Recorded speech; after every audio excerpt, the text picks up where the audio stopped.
para persistirmos, precisamos de uma mentalidade diferente do que a que tínhamos antes de Jesus entrar na nossa história.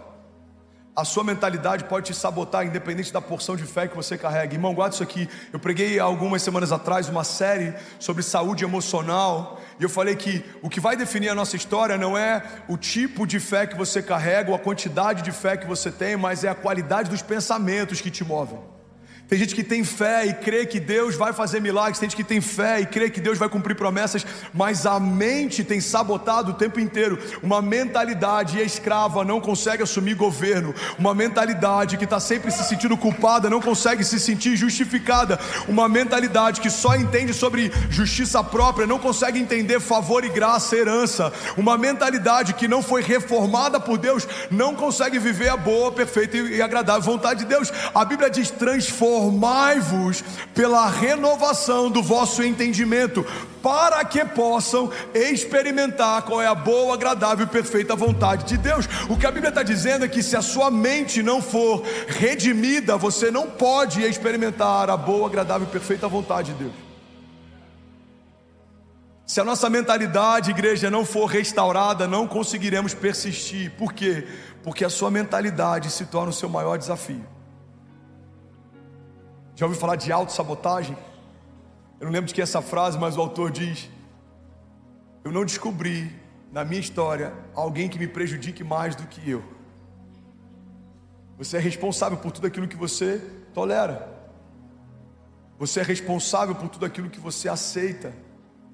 Você precisa de uma mentalidade que seja cheia dos pensamentos de Deus. Você precisa de uma mentalidade que seja inundada pelas promessas dos céus. Quando estamos com a nossa mentalidade cheia das promessas de Deus, não tem espaço na nossa mente para a gente se encantar com uma proposta do inferno. Por quê? Porque Deus chegou primeiro. O Senhor encheu a tua mente com promessas dos céus. O Senhor encheu a tua mente com promessas de futuro. O Senhor encheu a sua mente com promessas de vida eterna. Então, quando o inferno bate a porta para tentar te parar, é Jesus quem vai abrir e dizer: já está ocupado, eu cheguei primeiro. Alguém aqui, pelo amor de Deus. A gente olha para o povo no deserto, eles viram Deus livrando eles das mãos de Faraó, Deus removendo eles de um período de escravidão, Deus abrindo o mar para eles passarem, Deus suprindo a fome deles com pão que caía do céu. Eles viram Deus estabelecendo uma nuvem de fogo para aquecê-los à noite, Deus estabelecendo uma coluna durante o dia para livrá-los do sol escaldante. Eles viram o livramento de Deus todos os dias. Mas a Bíblia diz que quando eles estão diante da terra prometida, eles têm medo dos seus inimigos. O Deus que levou eles até ali, pela mentalidade de medo, pela mentalidade escrava que eles tinham, eles não conseguiam crer que Deus levaria eles a partir dali. Olha que interessante, irmão. A gente olha para essa história do povo no deserto, a gente vê de um lado o povo no deserto com medo dos inimigos, a gente vê do outro lado os inimigos do povo no deserto com medo deles.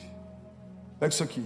Números 13, 33 diz assim: éramos aos nossos olhos como gafanhotos, e assim também éramos aos olhos dos nossos inimigos. Eles estão dizendo assim: a gente era como gafanhoto em relação aos nossos inimigos. Eles nos viam como pequenos, os nossos inimigos nos viam como fracos. Nós olhávamos para eles e víamos eles como gigantes, como homens grandes, fortes, poderosos. Agora, olha o que a Bíblia diz do outro lado. Do outro lado, aqueles que estavam sendo temidos pelo povo de Deus, na verdade estão temendo o povo de Deus. Raabe diz assim, Josué 2:9: eu sei que o Senhor deu a vocês essa terra, e vocês nos causaram um medo terrível, e todos os habitantes dessa terra estão apavorados por causa de vocês, pois temos ouvido como o Senhor secou as águas do Mar Vermelho perante vocês quando saíram do Egito, e o que vocês fizeram a leste do Jordão com Seom e com Og, os dois reis amorreus que vocês aniquilaram.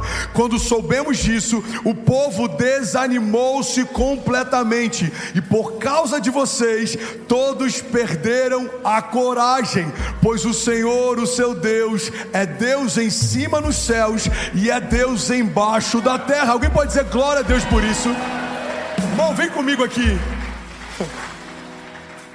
O povo está com medo de entrar na terra prometida, porque os gigantes que estavam lá eram fortes mais. Agora, do outro lado, o povo que estava lá sendo temido está dizendo: quando soubemos que o povo de Deus estava vindo em nossa direção, desanimamos, porque sabemos que o Deus de vocês abriu o mar para vocês passarem, que o Deus de vocês aniquilou exércitos inimigos que enfrentaram, que o Deus de vocês guardou vocês no deserto. Então, irmão, guarde isso. É possível que os nossos gigantes acreditem mais nas promessas que a gente carrega do que nós mesmos.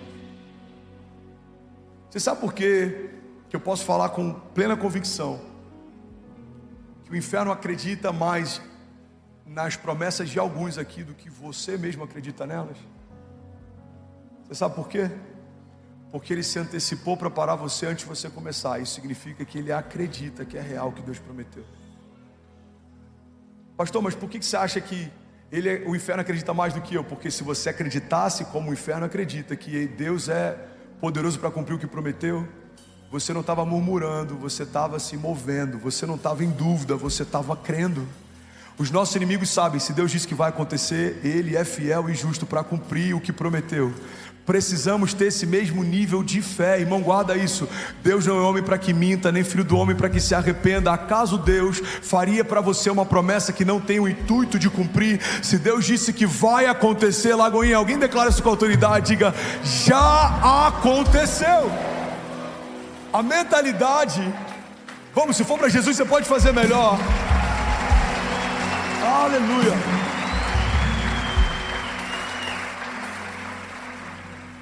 É impossível, Sandro, permanecer, persistir, se a gente não tiver uma mentalidade do tipo de Deus. Tem muita gente se aconselhando com o medo. Olha para mim, pega isso aqui. Mas o medo é o pior dos conselheiros. O medo sempre vai dizer, não dá, não tem como, não comece, não se mova, não se exponha. Porque o medo tem como propósito fundamental gerar paralisia. O propósito do medo não é gerar movimento. Quando você vê alguém amedrontado, o que o medo faz? O medo paralisa a gente. Instintivamente, o papel do medo é fazer com que alguém que entrou em um lugar de perigo, ele pare. Então você está andando, você viu uma cobra, você para. Você está andando, você viu um predador, você recua. Você viu algo que pode colocar você em risco. O seu instinto enche você de medo e ele fala, para, não se move, não faz nada. Só que o medo tem uma função protetiva, ela não tem uma função de envio, o medo não tem uma função de destino, o medo não tem uma função de mover, o medo não tem uma função de movimento. O medo não vai aconselhar você a se mover ou sair do lugar. O medo sempre vai dizer, não tente, não comece, não se lance, não se exponha, não faça, não creia.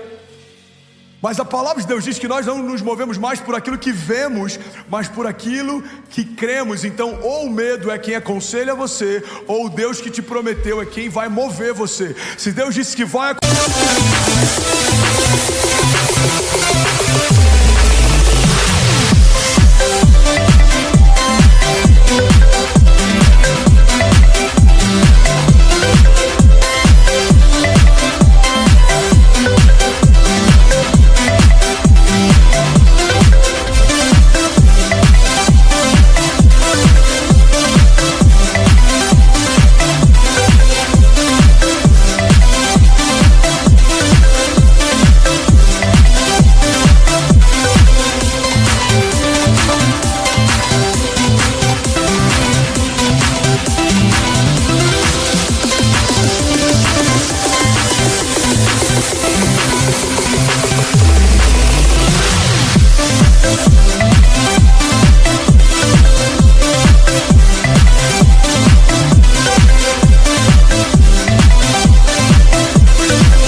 o salmista diz, mesmo que eu ande por um vale de sombras e morte, mal nenhum eu temerei, porque tu, Senhor, estás comigo. Podem 1000 cair ao meu lado, 10.000 à minha direita, mas eu não serei atingido. Alguém comigo aqui, pelo amor de Deus.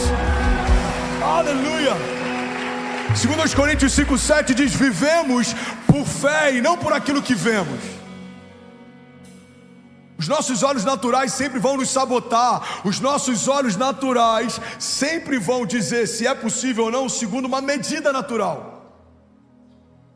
É grande demais, é caro demais, é difícil demais. São muitos os nossos inimigos, eles estão nos cercando. Eu sou pequeno demais, eu sou fraco demais, eu sou frágil demais, eu sou errante demais. Mas pela fé, eu sou quem Deus diz que eu sou, eu tenho o que Deus diz que eu tenho, eu posso o que Deus diz que eu posso. A palavra de Deus diz que tudo é possível ao que crê.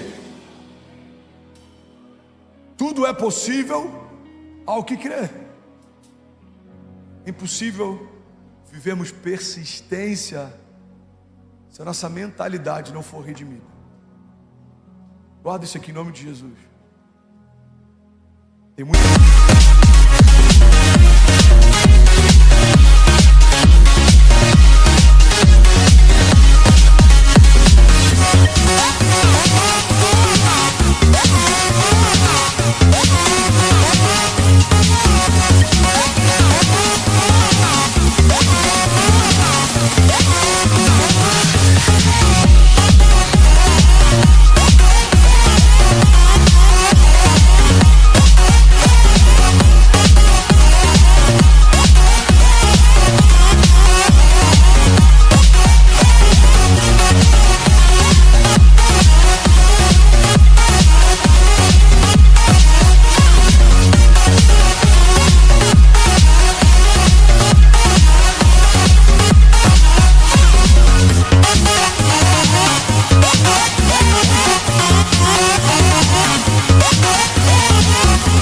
gente se aconselhando com medo, mas o medo é o pior dos conselheiros. Antes de você perguntar para o medo se dá ou não dá, pergunte para o Deus da sua história se é da vontade dele ou não é. Eu bem sei os pensamentos que eu tenho a vosso respeito, diz o Senhor, pensamentos de paz e não de mal, para te dar o fim que você deseja. Tudo bom? Você acabou de assistir uma mensagem aqui do nosso canal. Eu tenho certeza que ela te edificou e que ela vai gerar algo novo em você. E a gente separou mais 2 vídeos. Eu quero deixar essas indicações aqui para você continuar queimando com Jesus. E eu quero muito te fazer um pedido também. Se essa mensagem te edificou, comenta aqui embaixo, segue o canal, me ajuda a compartilhar para que mais pessoas sejam tocadas também. Deus te abençoe.